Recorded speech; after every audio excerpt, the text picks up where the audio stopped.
Yeah, hello everyone, and welcome once again to Coffee and Sports in the Morning. I'm one of the guys on the show today, William D. Morgan, and I got a cast of thousands with me today. First, let me go ahead and bring in the NFL genius, my man Gene. Gene, what's up? How you doing, man? What's poppin', Will? How you feeling? Good morning, Doing Will. good, man. Good morning, Will. Fired up. Doing good, man. Your brother's on location, but it's all good. We making it work. And next up, let me bring my brother Mo on. Mo Better, what's up? How you doing, man? Hey, good morning, Will, Gene. Good morning, chat. Happy Monday, everybody. Ah, man, it's Uh, great to be here today. so, Will, just a question for you, and, Mhm. and I always ask this for people that are like fans of teams that just they give up early. Is yesterday a win or a loss for you? It's kind of both If you don't know, because he's a Saints fan. I'm sure you know by now, but yeah, you should know me by now, but I am a Saints fan. It was good to see the defense come up big. That was a defensive win. Chuck did have a couple of good plays, but let's not forget he threw like 128 passes that game. So for him to hit 27 of them, okay, there we go. But it was a good defensive game for the Saints. We got a victory. Take what we can get with 2-8. Let's move forward.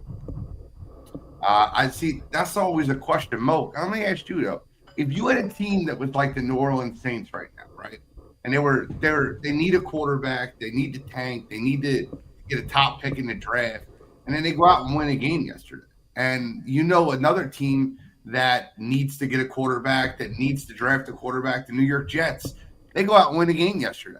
I don't know how I feel about that. Like you're in that situation where Miami, another team that needs to lose, go won a game yesterday.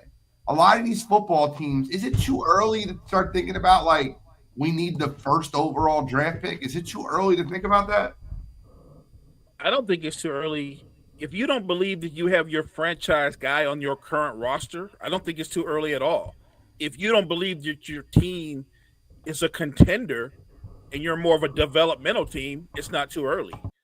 I feel like some of these teams are winning when you need them to lose. Like I know some people are playing for their jobs. I get that, especially some of these head coaches. But if I'm the GM, I'm kind of doing my job for my job, and I need that number one pick. What does it benefit the Jets or the Saints to finish with 4 wins or whatever they're going to finish with? Ultimately, if they're better off with 2 wins. You're right. I think that yesterday, when you look at teams I'll say this, and this was a plan I had to talk about, and I wanted to see what you guys think. I'm going to ask you guys a question, and we look at this situation that goes off in the offseason when teams draft. I'm going to give you a franchise, and you tell me whether or not they should be looking to tank to draft a quarterback or whether they should be looking to build from what they have. So let's say tank or build. Can we do Okay. that? Yep. Okay. So I'm going to start with an easy one. Will's New Orleans Saints. Tank. Yeah, Tyler Shuck's not the guy. No. No. But they drafted him in the second round. So, Mo, tank or build for New Orleans Saints? They absolutely need to tank. They don't have the guy in house. They need to go get Kyler Murray. That's what they need to do. Yeah, I don't Kyler think he's Murray. the guy either. I don't think he's the guy He either. he be better than what you got now. He is better than what you got, but I feel like if you get Kyler Murray to be your quarterback, in a couple of years you're gonna be looking for a quarterback. Jory with the line of the morning so far. Yep. If you want that number one pick, go out there and call the Tennessee Titans because right now they are sole possession of that number one draft pick. All right, next Oh team on yeah. the agenda: Geno Smith, Pete Carroll, and the Las Vegas Raiders. Oh, absolutely tank. Yeah. I say tank too. Okay. How about the Miami Dolphins? I think they need to tank, but they're in such an odd position because the money that's on Tua's contract, you can tank. He's still going to be on your roster, right? Sitting on the bench like a Yeah. big old anchor around your franchise's neck. So I think they need a franchise quarterback. So in a bigger picture, I'm still going to say tank. Tua's not the guy. So I say tank as well. I want to remind you guys, there's only about every year, right? Even in the biggest drafting years ever, there's only about 6 quarterbacks Right. in the first round. They're first round grades. This year's, there's a decent amount of quarterback with first round grades, but we haven't got to the New York Jets. The New York Jets. This is true. Another tank. Another tank. I know the point Gene's making. Right. Everybody can't tank because the reality is everybody's not going to get a franchise quarterback. So if you're gonna look at it from that point of view, right, then Miami might be in a better situation because Tua is at least a serviceable quarterback versus what New Orleans has versus what the Jets have. Now, See, my thing is this. Yeah, well. See, my thing is this. If you're going to replace Justin Fields, and we keep saying tank, the problem is who are you taking for? Right. That's my issue because you can look at the draft, but so fruitfully. And a lot of these guys will be developmental, and you're just playing the hope game. So that's the thing with me. I'll say this. There's a lot of first-round graded quarterbacks. This year, I don't have a first-round grade on all those quarterbacks. So, give you an example. Fernando Mendoza, 6'5", 225, been absolutely lighting it up in Indiana. He's projected to be your top quarterback right now. Dante Moore, 100% out of Oregon. I love what I see out of him. He is projected to be a top 5 quarterback. Ty Simpson out of Alabama, 21 touchdowns, 1 interception. He's projected to be a top quarterback in this draft. There are so many quarterbacks that are supposed to go in this next draft. They're the only 3 that I really have a full first-round grade on. I look at situations that happen across college football, and I'll be as transparent as can be. I think that Mateer, I think that the kid from South Carolina, I don't know why I'm drawing a blank on his name right now. I don't think they're first-round grades, at least right now. Lenora Sellers, by the way. That's Nussmeyer's definitely not a first-round grade. Carson Beck isn't a first-round grade. They have 7 quarterbacks listed on their ESPN could be first-rounders. And I'm telling you, Beck is not a first-round draft pick. Garrett Nussmeier is not a first-round draft pick. John Mateer is not a first-round draft pick. And I'm fringe on Lenora Sellers. Lenora Sellers is somebody I need to see more out of. You kind of shot me with Mateer because I thought Mateer would have been one of your guys. He looked really good the first 3 weeks of the season. Mm-hmm. And the injury happened. And remember, you didn't see too much of John Mateer leading up to this year. True. And then he started really well, and he was skyrocketing up those boards, and then the injury happened. And I'm going to be honest with you, it gave me a lot of Nico. Remember when Nico started off 4-0 for Tennessee, and Nico's going to be this, Nico's going to be that, and he asked for $4 million from Tennessee. Tennessee's like, you're out of your mind. And he went to UCLA, and he's just, Nico's not talking anymore. Remember Spencer Rattler? Yep. 100% the number 1 overall pick. Yep. Until he played. I'm like, he's no longer the number 1 overall pick. Number 1 pick. I'm so glad Tennessee stood up for themselves in that situation too. Yeah. University of Tennessee, 100%. Yeah. I got another fun question in college football that I wanted to ask you guys before we moved forward. We had a huge slate of NFL action, but I'll give you an example, right? And I know that this isn't familiar to a lot of people because it doesn't happen very often. But Brian Kelly, the ex-head coach of Cincinnati, ex-head coach of Notre Dame, and now the ex-head coach of LSU. Now, if you don't know about Brian Kelly walked away from Cincinnati before a college football playoff game. Left them stranded. One night, walked away from them and let them play a college football playoff game with a basically, interim head coach. Yeah. Because you need to start recruiting at Notre Dame. Then he walked away from Notre Dame while they were in the midst of a playoff run because you need to start at LSU. So he is a selfish scumbag. He's always been that person. Went to LSU, immediately grew a Southern accent in one press conference. It was insane. He went from Cincinnati, Notre Dame, down to LSU, and all of a sudden he had a draw. I don't know where the draw came from, but he's fraud. He was fired by LSU, thankfully. LSU doesn't take that losing shit. He was fired by LSU after underperforming, after all the money that they gave him. Now, I'll give you an example. James Franklin was fired from Penn State. He's owed a ton of money. He just got an extension. Penn State was like, listen, we're going to give you $30 million out of your remaining contract. And then if you get hired from another organization, whatever they're paying you will cut off what we owe you. So we'll give you a buyout. And, when you get hired somewhere else, whatever, say they pay $8 million and we were supposed to pay you 10, we'll pay the $2 million difference. Brian Kelly is now successfully rejected 2 settlement offers from LSU. He's owed $54 million under the remaining years of his contract. 10 years, $95 million was the original contract. Kelly basically denied a lump sum payment of $25 million and to remove the mitigation language in the contract that would reduce the buyout if he coached again. So what that means is LSU's like, we'll pay you $25 million. And if you go get a job at, Florida and get $10 million a year for 5 years, you can keep all that money. We'll still pay you the $25 million buyout. It's controversial in the college football world, but what else do you expect from Brian Kelly? I like your thoughts, gentlemen, on Brian Kelly's exact words. Well, his lawyer's exact words is, you have until Monday, figure it out. I'm not taking a buyout. I'm not going to take less than $54 million. And the payments would go through 2031. So he would not be able to coach until 2031. To me, he just wants to sit back and chill.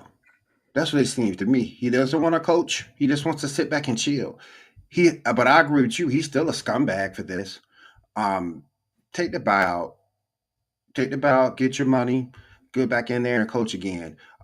You showed some success at LSU before they fired you. So take the buyout so you can coach again. Don't just sit on your laurels, man. Particularly the way you went out fired.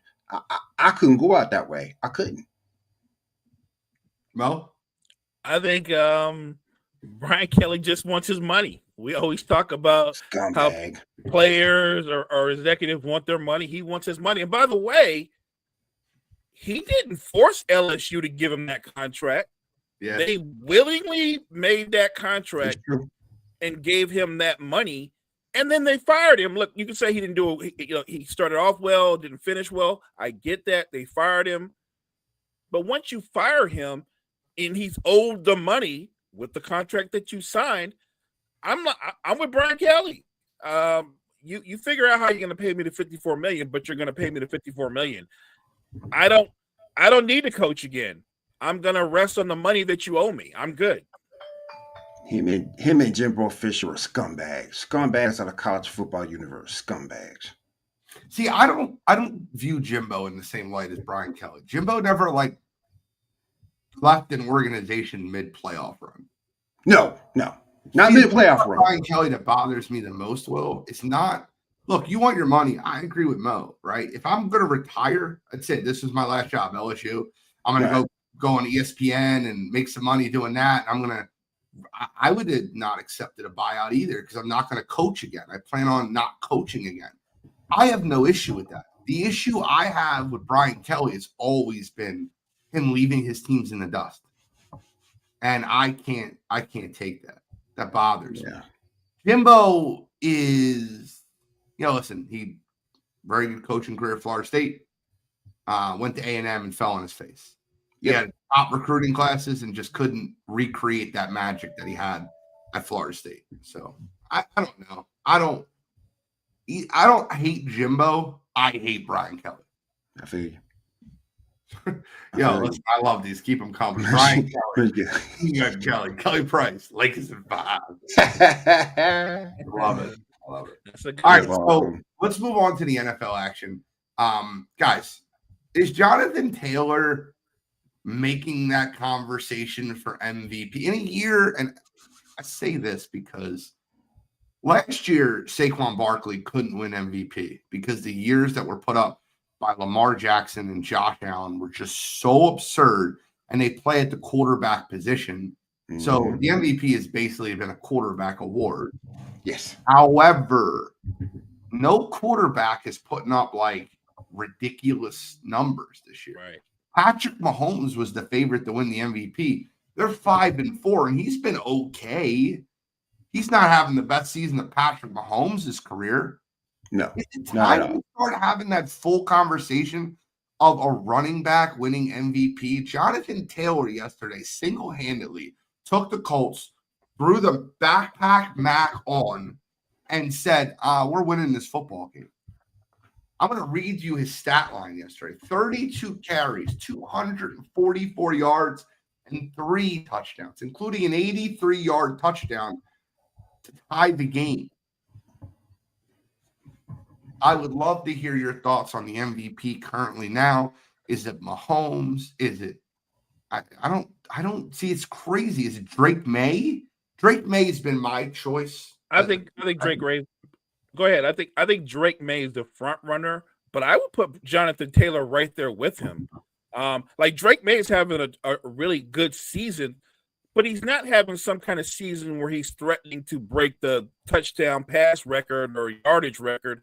You're right. In this particular year, there's a few quarterbacks who've played really, really well, but I don't think any quarterback has played better than Jonathan Taylor has.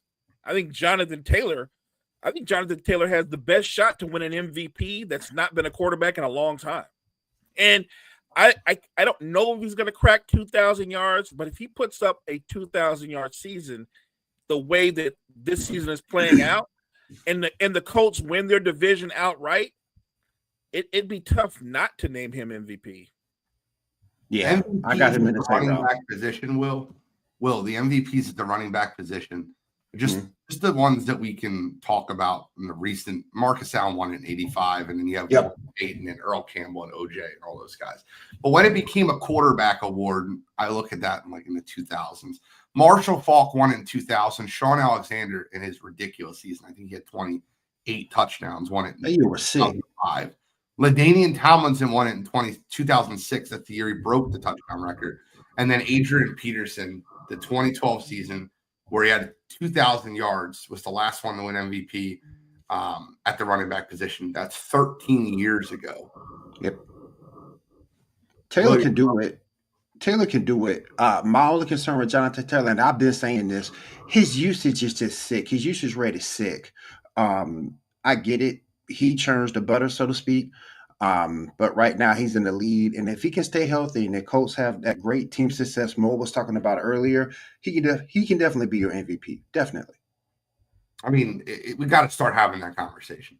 Yep. What he did yesterday in in Germany was incredible.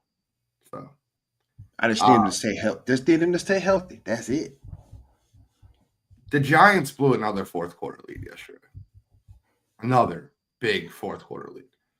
Up 10 with the ball, 8 minutes left in the game. And I'll say Jackson Dart and Cam Scatterbo are a New York nightmare. And what I mean by that is they're so good that you want to see them play football, but they're so reckless that they're constantly going to end up on injury reports.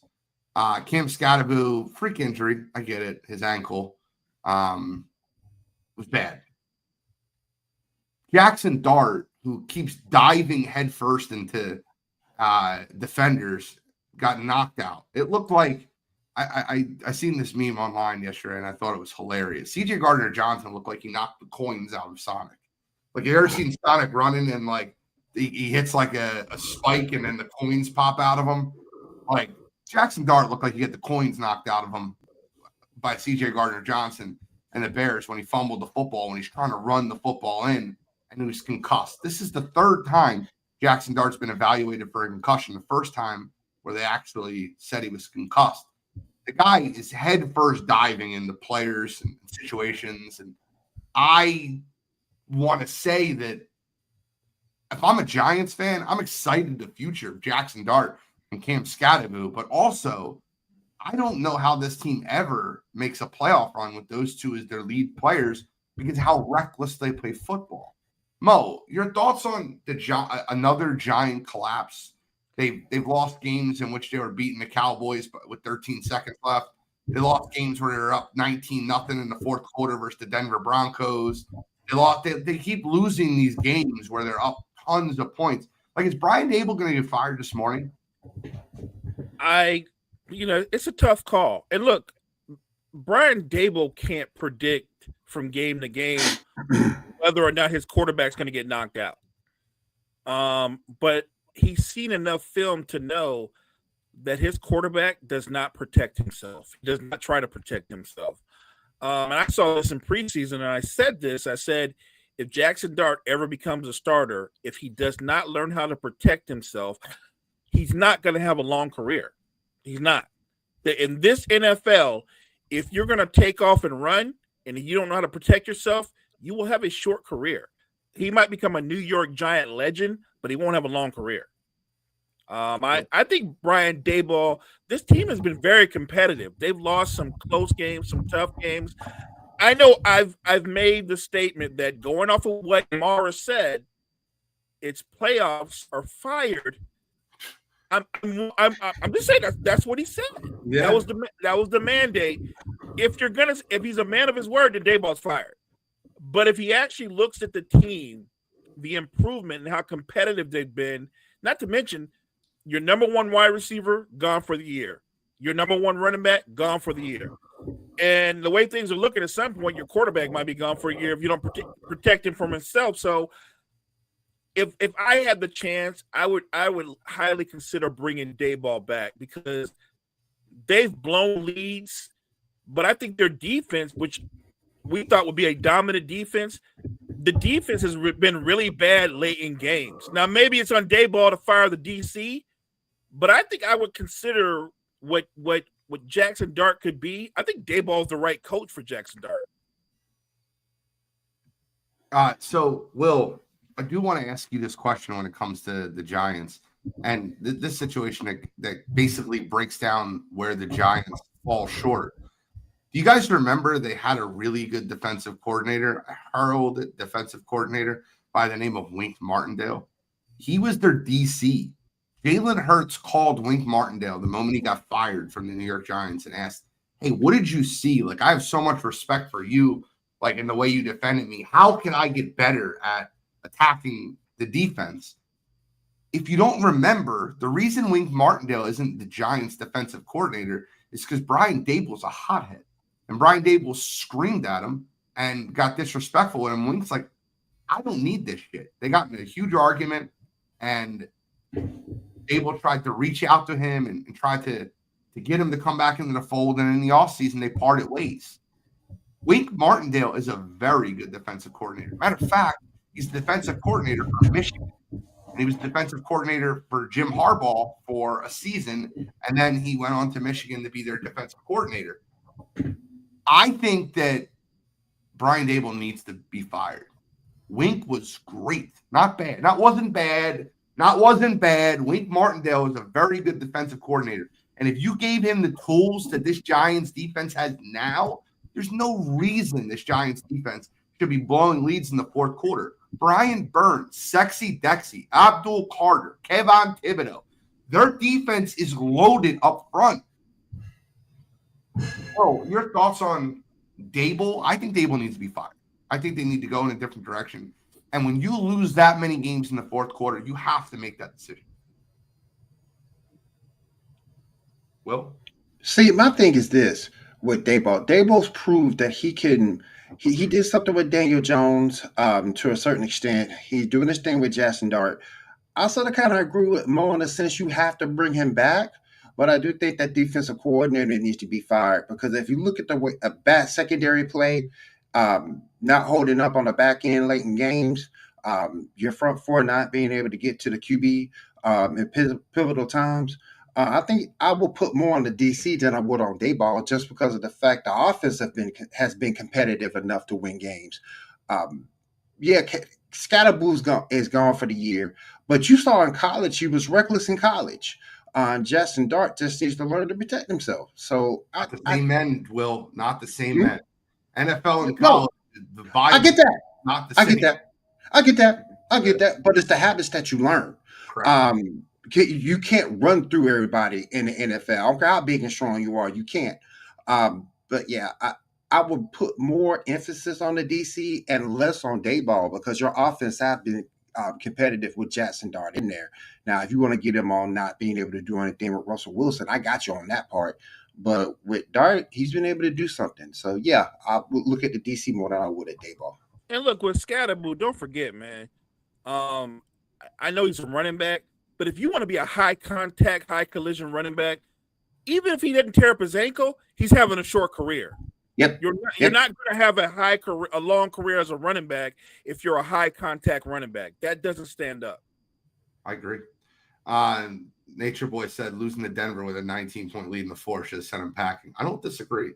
Kyle, Dart's recklessness, you hope he learns and he becomes more experienced. Yeah, I don't know if that'll happen, though. I feel like that he has this moxie about him, this arrogance, this cockiness that is just, I don't think he's going to learn from it. That's my personal opinion. Is there a more confusing team in the NFL than the Miami Dolphins? No. Oh. No. So they lose 31-6 to the Cleveland Browns. I didn't even know the Cleveland Browns could score 31 points. So they lose 31-6 to one of the league's worst offenses. They beat the Atlanta Falcons in Atlanta 34-10. We're like, what the hell happened there? How did that happen? Then they come back down to earth and get the shit kicked out of them by Baltimore on Thursday Night Football. And you're like, all right, Baltimore, Buffalo, it's 2 straight losses. That'll send Mike McDaniel in a frizzy. They go home and beat the crap out of the Buffalo Bills. It looked like Buffalo didn't want to show up for the football game. It was the most letdown game of all time. I understand beating the Chiefs and being like, we're like exhaling, but my God, beating the Chiefs and then going to Miami and getting the shit kicked out of you kind of reverses everything you did. The New England Patriots already beat you 1 game, so you cannot get the tiebreaker over them now that you lost the division game. So there's substantially 2 games, full games behind the Patriots. And by the way, if I read you the Patriots schedule going forward, the Patriots could be the 1 seed in the AFC playoffs. Let me read you this schedule. It is insane that right now that the Patriots are in a situation where they're just winning a lot of football games. Right now, they're 8-2. Stop me when you hear something where the Patriots are going to lose. They play the Jets at home. It's a win. Am I wrong? Yep. No. They play at the Bengals. It's a win. They play the Giants at home. It's a win. They're 11-2 before they play Buffalo after a bye. And the game is in New England. That game is basically going to be for the division. Buffalo cannot. Talk about Miami being the most confusing team in football. Will, what are your thoughts on the Dolphins-Bills game yesterday? Buffalo playing down to their competition, or for they think they're playing down to their competition, I think.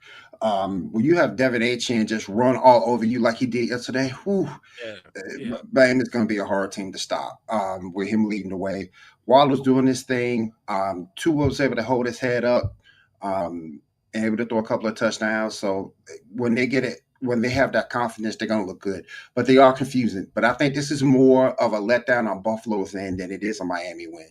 It's 100% more of a letdown on Buffalo. And don't get it twisted. Tua did not play well in that football game. Tua was not good. He threw 2 arm punt interceptions that were awful. Devon Achane he threw 1 good pass to Jalen Waddle, and Waddle made a great play. Mo, what are your thoughts on Buffalo, Miami yesterday? Buffalo just laid an egg. That's a bad loss for them. A bad loss. And the Miami, like you said, the best thing Tua did yesterday was hand the ball to Achane. That's the best thing he did all day, was hand the ball off and get out the way. That Buffalo, I think that loss is going to cost Buffalo the division. I think New England's going to win the division outright. Very well good. It's a really bad loss, and it's one of those losses where they lose the division. But we're not talking about Josh Allen like for the MVP this year. He's not winning back to back. No. Nope, So not at all. it is a Not he's had at a all. he's had a pedestrian season. They've been kind of a mediocre team, and I'm looking at Miami is so confusion. One minute we're thinking they're done. He's lost the locker room, and then they turn around and they're like a cat. They've got 9 lives. They pull off a win that you don't see coming, and it blows my mind. And in a really weird way, if this is going to be the pattern, is Mike McDaniels going to survive this year? Is he going to survive? Because if this is going to be the pattern, this guy might actually be back. I'm lost as what to happen with Miami. I'm even more lost in how bad Buffalo played. James Cook fumbled. That's a rare occurrence. Josh Allen had a big fumble after breaking through the line of scrimmage and trying to fight for extra yards after he had the first down. Josh Allen threw a terrible pick. And when the defense needed stops in that fourth quarter, they were gassed because the offense kept turning the football over. Right, facts. It was 16-0 going into the fourth. Who would have thought that the only team that didn't have a point going into fourth quarter was the was the Buffalo Bills versus the Miami Dolphins. That's crazy. Just thought it was a bad loss for Buffalo. But if they play to get 9 times out of 10, I'll still take Buffalo, but it just is a bad loss. Just a bad loss. I want to talk about a game that not a lot of people probably watched, but I watched it. It was the Houston Texans versus the Jacksonville Jaguars. Actually, The Jaguars were up 29-10 going into the fourth quarter. Right. Mm-hmm. Off the game 36-29. I don't look. I'll be very clear. The Texans have a great defense. They do. But they allowed 29 points through 3 quarters. So it wasn't as if, and a lot of those were all, fumbles, turnovers, different situations. For them to turn the ball over twice in the fourth quarter, once was a really bad fumble at the end of the game, which, by the way, is I don't want to get into that. The Houston Texans with Davis Mills won a game that basically took their season off of oxygen, puts them at 5. The Jaguars at 5-4. If you watch this game, what's your takeaway, Mo? I just feel like I watched some of that game, turned away because they were destroying them. Like you said, it's 29-10. The game's over, right? And next thing you know, I'm looking at the final score like, what happened? And remember, like you said, Davis Mills did this. This isn't even right. That's crazy. There's something not right in Jacksonville, and maybe you can start with the general manager. Maybe you can just say, for whatever reason, I don't know that Trevor Lawrence is a guy that people want to follow in the war. I don't know. But and the weird thing about that is I've seen Jacksonville lose games like this more than once, where they're up by a lot and they don't finish games out. Yeah. And when you don't finish games out, I'm looking at your head coach and I'm looking at your quarterback. Something's wrong in Jacksonville. I don't credit their offense for them being up 29-10. I just want to be very clear when I say that. I don't credit their offense for that. I don't. If you look at the play chart, the way it's broken down, they threw a pick on the first drive. The Jaguars got a field goal. Took 26 yards to get a field goal. They fumbled the ball. The Jaguars scored a touchdown. It was 5 plays, 19 yards. And then their field goal was 7 plays, 40 yards. Their next score was a touchdown. It was 58 yards. It was the first drive that they had that was a good drive. Right. But in reality, they had 2 drives over 55 yards in the entire game. But what I will say is this. The end of that game was atrocious. Atrocious. I was watching it with a friend of mine, Jacob, and I tend to root for certain teams. Jacksonville is one of them. I wanted to ask this person who had zero, to do with Jacksonville, Houston, Jacob McDevitt, if you're out there in the chat, just comment. But I'm like, man, there was a really, really bad PI called on Jacksonville that set up Houston on the 1 yard line. And it was terrible. it was like, I don't even know how they call that. They even said it on the broadcaster, like, that's hand fighting. They're, if anything, it was OPI. Like, it looked like the receiver kind of pushed off. Jacksonville allows the score. That's still on them. That's still a mistake by them. Then Trevor Lawrence makes a really, really nice throw to Parker Washington on the sideline, put them in Cam Little field goal range. We're talking at the house. We're like, I want to see if this kid can kick it from 70. Like, I just want to throw a complete pass and have him try it from 70 yards again. Like, that's what we were discussing. And he throws a pass, and we kind of all like, God damn, it's only going to be a 55-yarder for the game winner. Let's see how that plays out. And then you see a flag, and they called illegal hands to the face on an offensive lineman. And it wasn't egregious. Like, it was, his hand was here, like right under the neck. And it wasn't long. And it felt weird. They called it as a 5-yard penalty. They moved them back 10 yards. I don't know how anybody didn't like hear that or decide to change that. And then the next play, Trevor Lawrence tries to force something because Danielle Hunter was beating the Jaguars left tackle like he stole something. He was.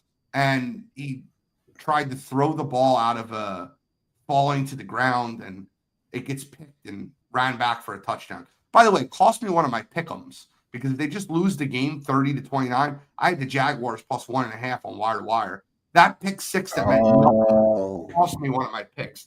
But if you guys seen the end of that game, did you see it the way I seen it? And if you didn't, it's okay. But like the PI down the sideline was awful. And the hands to the face, it felt like a lot of home cooking down the stretch. Am I tripping? I didn't see the end of the game. Okay. I didn't either. He did. Liam Cohen threw his play sheet at the end. He acted like a complete imbecile baby and then like looked at the other guy to pick it up, like one of his assistants.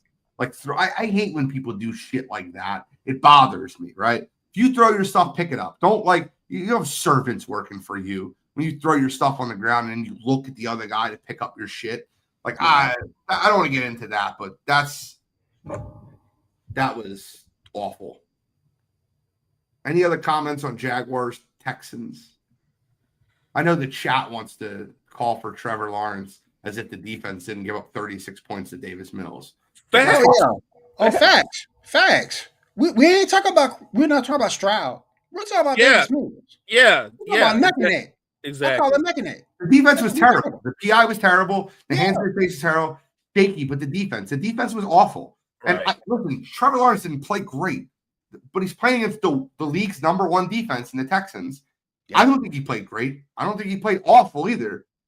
When I look at that game, I don't walk away going, Trevor Lawrence was terrible. They only scored 29 points. I look at it like the defense allowed 30 points, not 36, because the fumble 6, whatever. 30 points to Davis Mills. That's how I see that game. That's 100% how I see it. When you play the Texans, in your offense is not going to put up big numbers, but you got one job. Don't turn the football over. I'm never worried about the Texans defense, but the fact that the Texans offense put up 20 plus points, that's not a good offense. And if they put up, there's a problem if you give up that kind of points to that offense. That's not a good offense. I kind of feel for Trevor Lawrence though, because you're in a situation where you can't win. If you really can't win in his situation. If you win that game, you're supposed to. If you lose that game, then you're a bum. So either way, Trevor Lawrence can't win regardless. Gene, I know you've been advocating for Trevor for a little bit. Do you think a change in situation might help him? I mean, yeah, I told you before, I think that situations destroy quarterbacks. Yeah. I point at Baker Mayfield. I point at Sam Darnold. Even Geno Smith. Geno Smith's been bad in Las Vegas, but he was good for a few years in Seattle. Yes. Situations change quarterbacks. I don't always think it's the place like Jacksonville, but sometimes it is. You look at Chicago.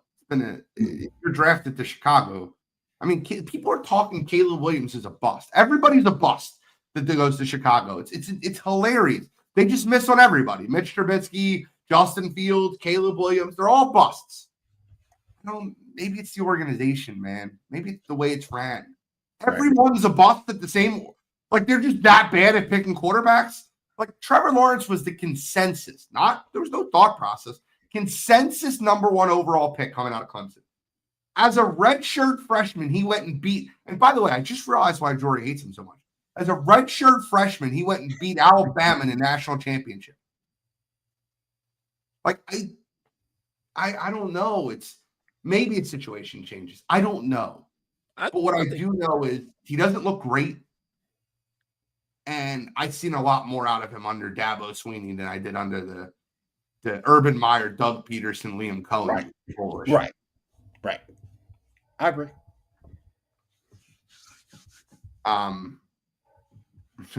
We'll get into the Falcons in a minute. We can only get into so many games today, but the one game I've been waiting to get into is, listen, if I'm wrong, I'm wrong. I love getting into games in which I'm wrong. Here's a game I was wrong.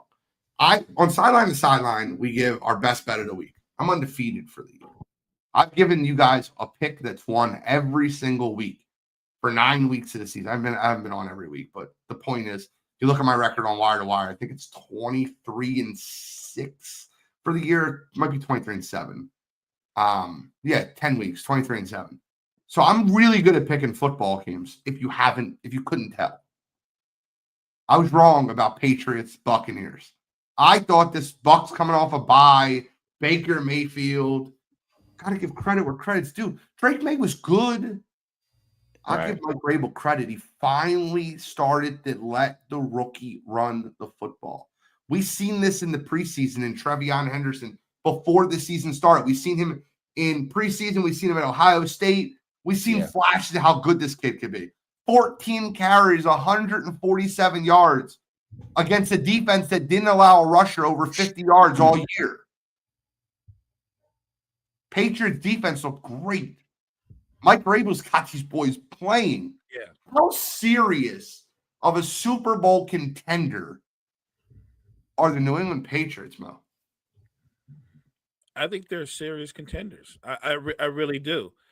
They have a running game to complement what Drake May in the passing game do. They have a defense that finds a way to get big stops when needed. Yep. And now that they're letting that young man from Ohio State run the football, he gives them a home run ability that they didn't have from any other running backs. Like, this guy can go stop 60 yards. He's got that kind of ability. So that's another dimension that they've added to that offense. And like we said, they're in a position to out and out win their division. You said it. It's not a stretch to say the New England Patriots could be the number 1 seed in the AFC. That's crazy to me because I will not lie, I did not have them being that good this year. And this goes to show you, too, that when you're headed in the wrong direction, you can always have a course correction. And the first thing they did, once you have Vrabel, you started getting some better talent up in there and turning things around. So this shows you that a bad team, a couple of seasons, you can't turn things around. By the way, Drake May, MVP candidate, Mike Vrabel, Coach of the Year? Why not? So that's a fun question. Mike Vrabel or Shane Steichen? Indianapolis or That's a good one. That's a good one. That's a really good one. Well, we'll get into that on a different show. I want to try to get to as many games as possible. The one play out of Drake May that made me go, wow. And if you watch the Patriots Bucs game, he threw probably a ball that was 50 yards in the air. Bless you, bro. To backpack Mac. And I don't think he could have walked it out there and served it to him better on a silver platter. That pass from Drake May to Mac Hollins was a thing of beauty. I mean, that was 50 yards in the air, and you couldn't have dropped it in a bucket any better. Right. So I wanted to give Drake May his flowers. He deserves them. He's my MVP pick right now. So I got a question. Yes. You were talking about Drake May for MVP. And this brings up another game. I don't know if we're gonna get to it or not. But what do you think about Matt Stafford? Matt Stafford's up there. Matt Stafford, Drake May, Patrick Mahomes, Jonathan Taylor. I think what people failed, I don't know why Matthew Stafford has gotten this reputation, but Matthew Stafford has a lot of Justin Herbert, where people always forget when he's bad. Mm-hmm. Like, they just don't talk about it. It's like it doesn't happen. Right. And like when they lose to the 49ers, when the 49ers are playing with the C squad on Thursday Night Football and the game is in LA, we don't talk about that. We're just like, oh, yeah, it's fine. But, like, I don't get that. It doesn't make sense to me. Like, we just forget when Matthew Stafford doesn't play great. Like the Ravens game. Like, they won 17-3. We just forget about it. He threw for 181 yards. He was awful in that game. But, MVP! Threw for 5 touchdowns. Like, I get it. 22-2 is very impressive. So, Very impressive. speaking of Ravens, let's get into that game real quick. The Baltimore Ravens played the Minnesota Vikings. And once again, another one of these games where, guys, I want everyone to pay attention. Just pay attention. That's all I ask you to do. I do take a little bit of, I don't like this. I do pay attention. I think the Colts are turning a little bit into pumpkins, but Jory, I pay attention. You know this. And I know you're not talking specifically to me, but Jonathan Taylor, Shane Steichen, they've done a great job of turning around a quarterback that was terrible. I don't know. Yep. I don't think they're turning into pumpkins. I just think that they've gotten into the meat of their schedule.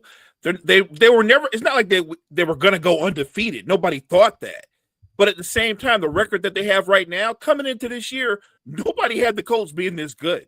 So I'm not going to say they're turning into pumpkins because they are going to win their division. They're going to win the division, whether people want to realize that or not. They're going to win the division. I don't think they're pumpkins. They're the best team in that division. Facts.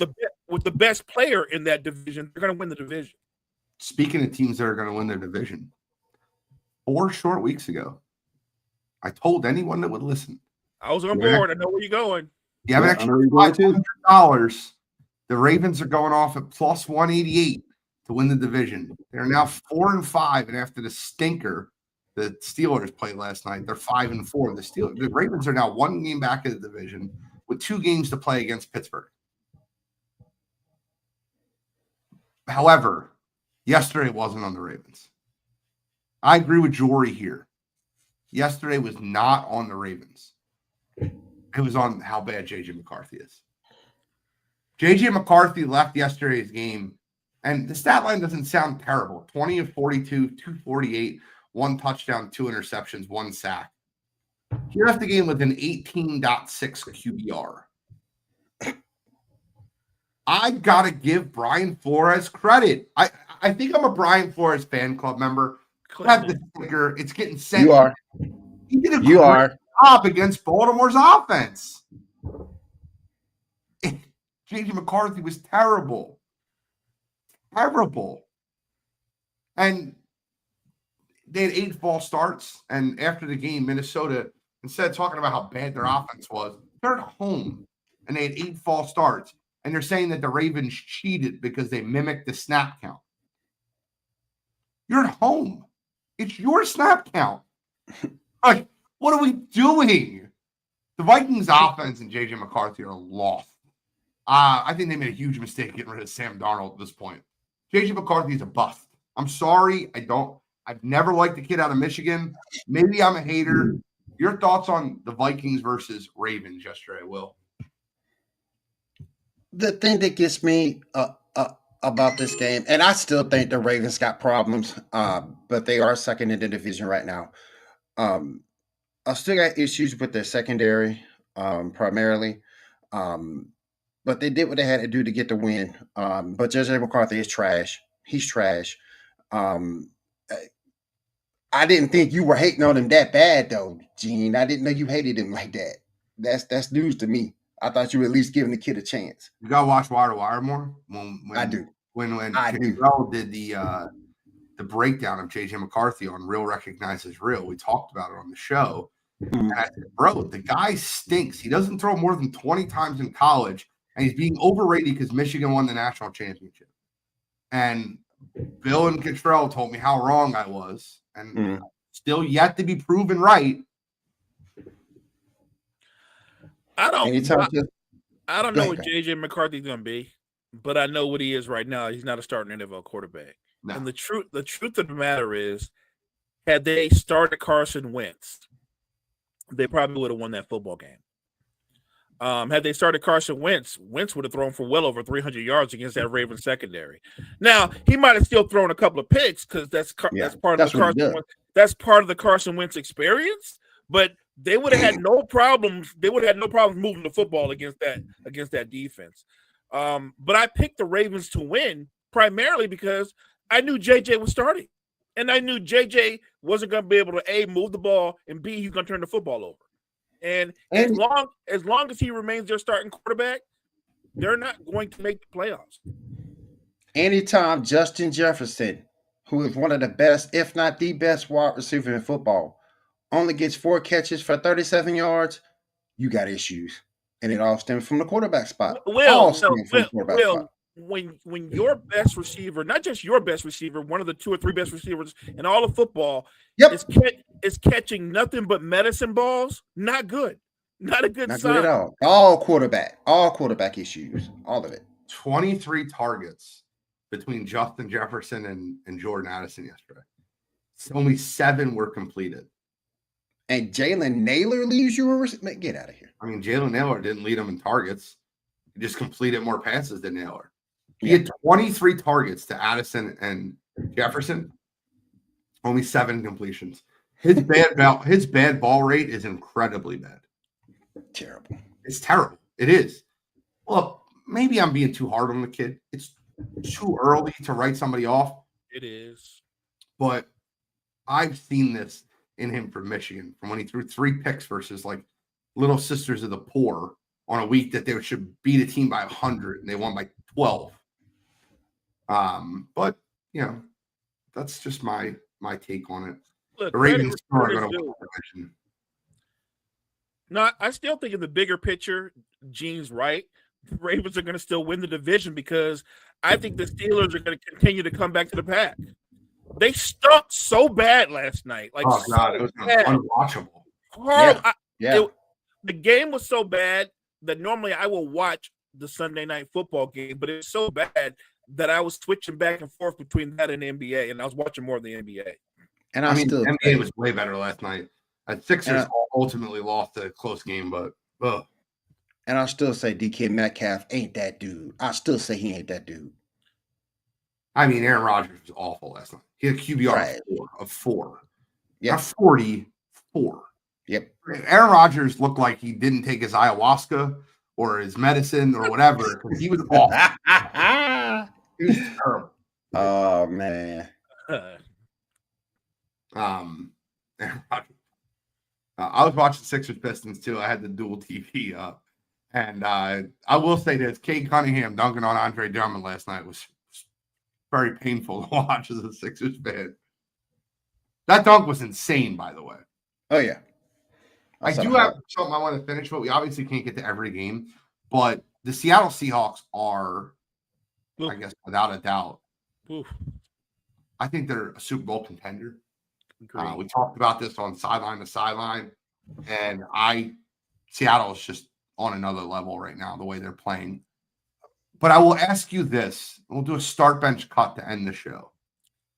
And the start bench cut is start the team that has the best chance to win the Super Bowl, bench the second best team, and cut the team that you don't think has any chance to win the Super Bowl out of these 3. And there are 3 teams that one of them we talked about, the other 2 we haven't, but they're all surprises. The Seattle Seahawks, the Denver Broncos, and the New England Patriots. Start bench cut.